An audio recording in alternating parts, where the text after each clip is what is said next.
And this is a different way of thinking if you look at wayfinding as its own practice, right?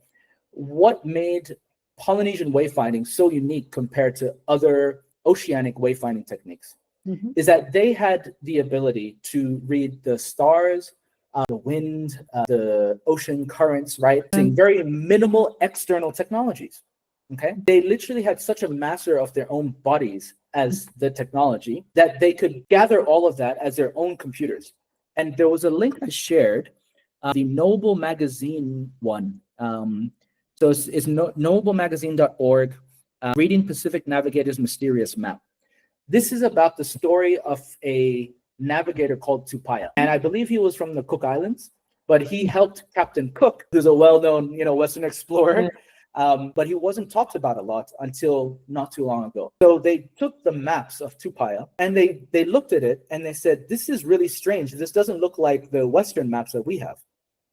And they finally they deciphered that Tupaia, of course, had a different worldview. And this would have been most of the wayfinders, where the relational navigation was not, okay, we have our Earth and we have our latitudinal lines.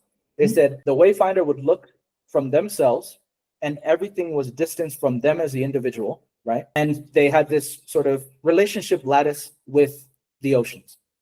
And so everything from a navigation standpoint was in relation to them. So when they looked at going to a place, like another island, they didn't look at them going to that place.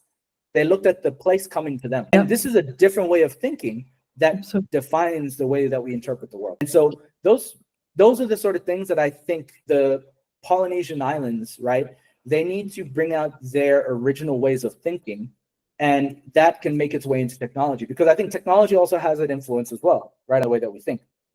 And so I think new types of technologies and innovations can come from Polynesian worldviews, right?